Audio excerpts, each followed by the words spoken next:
Okay, now I'm ready for the main editing. I'm going to give myself a little more space here. I've already found the point in the audio where we start the actual interview.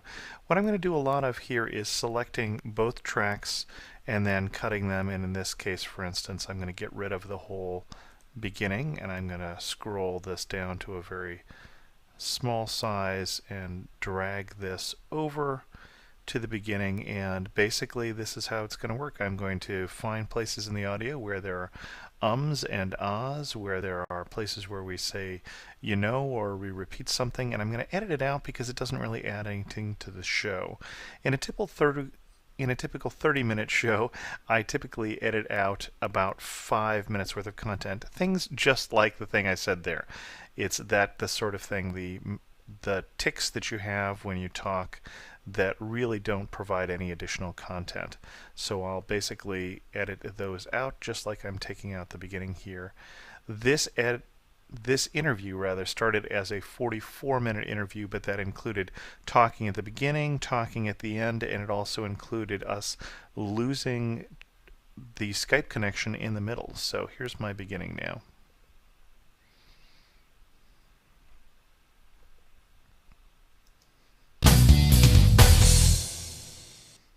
I'd like to welcome to the show Elizabeth, by popular demand, who has come to talk to us about the Walt Disney World Resort. Elizabeth, welcome to the show. It's the next day, and I'm still doing a little editing before my workday starts.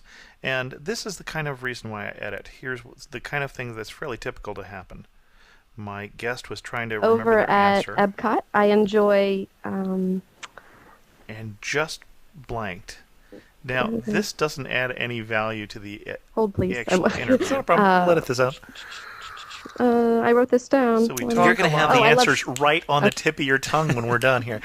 And she'll find her notes, and I'll basically clip this entire section and just edit it out. And this happens, pretty much every time. And because I edit, it gives my guests a little more confidence that they'll have the answers on the tip of the tongue. They'll sound better.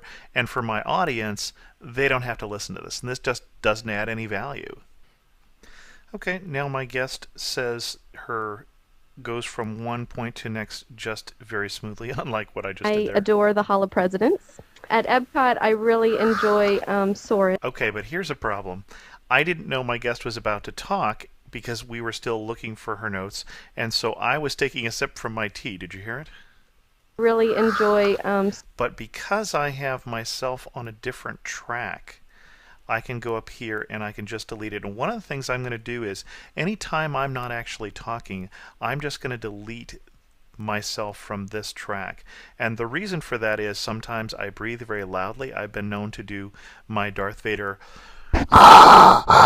impression while my guests are talking, and I went to a dual track editing system just so that I can fix those things. If I talk over my guest but don't add any value, I can clip that out and you won't hear that I interrupted. So it really gives me a little more fine control, especially when something goes wrong.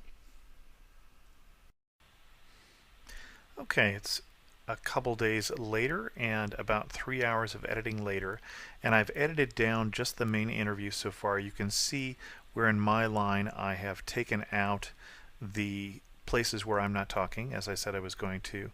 And the original interview was 39 and a half minutes long after I cut out the beginning and the end. So just the content portion was 39 and a half minutes here, and I put a marker just to see how much time I cut out. This particular interview I cut out more than usual because we had a lot of Skype problems, but I actually cut out over 9 minutes, and the reason for that is not because Elizabeth was a bad speaker, but because we had a bad Skype connection. We actually had to hang up and reconnect in the middle, and we had several places where I had to ask her to repeat herself because we had problems with the Skype connection, actually giving me a strange echo thing. So took a little more editing than usual, but I just have to go through here and cut out my sections where I'm not talking, and then I'm ready to put on the end of the show, which is very much similar to the process of putting on the beginning, so I won't record that, but then I'll come back and show you making the enhanced show. Okay, if I had an audio show, I would be done by now. Of course, I do have an audio show if it was strictly audio. I've got a beginning here, the theme song, the introduction, a couple news stories, and then I have the interview. All of that is the interview, going out here to about 30 minutes. And then I have a favorite website or a new internet resource, some community news here, particularly about the live show that's coming up April 12th. And then I have the closing theme song, and that's it. That's a show. But now I'm putting in the rest of the iTunes enhanced chapters. So if I go up here to the podcast track, I have a series of different different chapters and different information that is both artwork as well as optional links. And so I go through and listen to the show what turns out to be a third time. So I recorded the interview, I recorded all of the audio, I then listened to it to edit it. Now I'm listening to it again to listen to what I want to use to illustrate it. Anything else that you are always asked that we want to get out of the way? Yes, everyone wants to know how they can get a dinner reservation at Cinderella's Royal Table. Okay, so this particular chapter, and I marked this as I went through the second time, is for Cinderella's Royal Table, a place to eat at Walt Disney World. So I already have found some of these. I went to Flickr, found some Creative Commons licensed photos. I'm going to go grab this photo and use it. I don't know these people at all, but I'm going to use that, and then I'm also going to, I forgot to bring over here the URL for the picture. Because it is Creative Commons, I do need to give attribution, and so that's why you always see me have a link here to the picture so you can find the original photo and therefore the person who did the photo.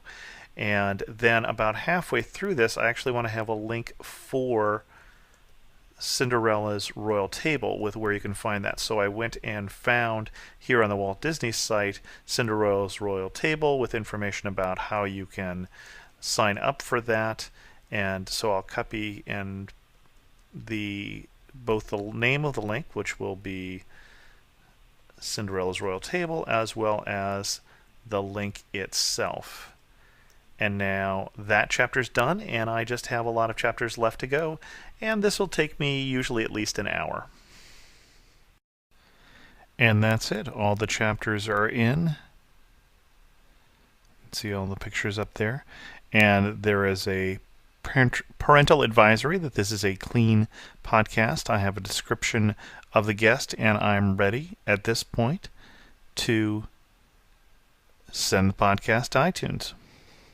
First I do the AAC version, and then later on I'll come back and do the MP3 version, and I'll upload both of those to Podshow, which is where I host my podcast audio files.